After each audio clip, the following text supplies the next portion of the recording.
पहले x की values आपकी क्या थी 0 1 2 3 0 1 2 3 0 1 2 3 और y की वैल्यूज है 1 2 1 10 1 2 1 10 1 y की वैल्यूज है 1 2 1 10। पहले हम लोग डेल्टा y निकालेंगे, तो delta y 2 minus 1 1 1 minus 2 minus 1 9। Again delta square y minus 1 minus 2 9 plus 1 10 and finally delta cube y this is 10 12। तो आपने देखा कि थर्ड ऑर्डर तक का आपका जो है फॉरवर्ड डिफरेंस आपको यहाँ पे मिला। अब आप यहां से हम लोग टेबल की सबसे पहली value y delta square y delta cube y ये सब इनिशियल वैल्यूज, जैसे आपका चूंकि x जो है वो इनिशियल वैल्यू जो ये 0 है ये आपका a है, this is your a। x की सबसे पहली वैल्यू a हुई, a आपका 0 है, इसका मतलब ये y यानी ये fa हुआ, ये डेल्टा fa हुआ, ये डेल्टा स्क्वायर fa हुआ, ये डेल्टा क्यूब fa हुआ। a की करस्पॉन्डिंग जो सबसे पहली वैल्यूज हैं वो आपकी delta fa, delta square fa, delta cube fa, ये सब आपके फॉरवर्ड डिफरेंसेस फर्स्ट वैल्यू के लिए आपको इनको हम चूंकि हमें इन्हें यूज करना है तो इनको हम लोगों ने ब्रैकेट में सर्कुलर गोले में कर दिया। Now we apply the formula, Newton forward formula. क्या फार्मूला क्या था? fx is equal to fa means 1 plus u is what? u is x, u आपका x के बराबर था, fa plus u is x, u delta fa plus u delta fa is 1, this is 1 plus u minus 1 यानी x into x minus 1 by factorial to delta square fa means minus 2 plus u minus 1 u minus 2 by factorial 3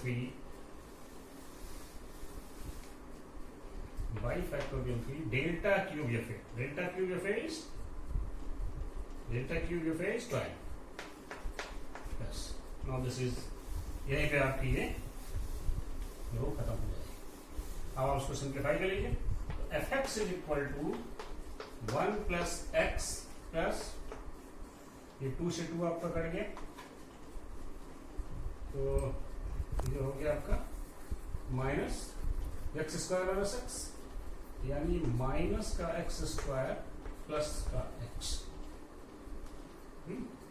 और ये 3 2 जा 6, ये 3 2 6 2 जा 12, तो plus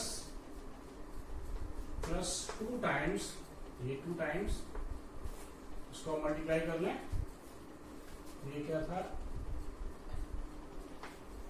x square minus x minus 2, x square minus x minus 2 यानी x cube minus x square, x cube minus x square minus का 2x square minus का 2x square plus का 2x, यानी ये आपका कितना हो गया x cube minus 3x square plus का 2x, ठीक है। X square minus x minus 2 से आपने मल्टीप्लाई किया, x cube minus x square minus का 2x स्क्वायर प्लस का 2x, राइट। तो x cube minus 3x square plus 2x ये बनिए। अब आप इसको सिंप्लीफाई कर लीजिए, 1 plus x minus x square plus X plus 2x cube minus 6x square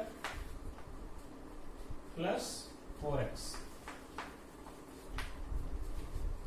तो फाइनली आपको क्या मिल गया? अब इसको सिंप्लीफाई कर लीजिए, fx is equal to 2x cube यहां से माइनस का एक्स स्क्वायर माइनस का 6 स्क्वायर माइनस का 7x square plus x 2x plus 4x and plus 6x plus 1। तो आप देख रहे होंगे कि आपका जो क्यूबिक पॉलिनोमियल है वो आपको मिला 2x cube minus 7x square plus 6x plus 1। इस तरीके से आपको आपका cubic polynomial with the help of Newton forward interpolation formula आपको फाइंड आउट आपको मिल जाए 2x cube minus 7x square plus 6x plus 1। आप इसमें x की कोई भी वैल्यू रख करके आपको फंक्शन की वैल्यू फाइंड आउट मिल सकती है। आप एनी वैल्यू कोई भी x की वैल्यू आप रख दीजिए। जीरो से जैसे आपका जो जीरो रेंज क्या था वो 0 से लेकर के 3 के बीच था। तो 0 और 3 के बीच की किसी भी वैल्यू के लिए जैसे 0 1 2 3 ये वैल्यूज थी आपकी 0 1 2 3 आप 0 से लेकर के 3 के बीच की किसी भी वैल्यू के लिए आप यहाँ पे वैल्यू आपको फाइंड आउट करना। मान लीजिए सपोज आपको चाहिए x इक्वल टू 1.5 पे तो आप यहाँ पे 1.5 रख दें। आप 1.5 रखें तो आपको 1.5 पे वैल्यू यहाँ पे x की है तो 1.5 अगर रखें तो आपको 1.5 पे फंक्शन की वैल्यू मिल जाएगी। तो 0 से 3 के बीच की किसी वैल्यू के लिए अगर आपको फंक्शन ये तो क्यूबिक पॉलिनोमियल आ गया। आप 0 से लेकर 3 के बीच की किसी भी वैल्यू के लिए आपको फंक्शन की वैल्यू फाइंड आउट करनी है तो आप यहाँ पे इंटरपोलेट y की वैल्यू इंटरपोलेट कर सकते हैं, फाइंड आउट कर सकते हैं। इसी को हम इंटरपोलेशन कहते हैं 0 और 3 के बीच। और एक चीज यहाँ पर और याद रखिएगा आप लोग, जैसे हम लोगों ने इंटरपोलेशन की बात की थी कि अगर हमें x0 से xn के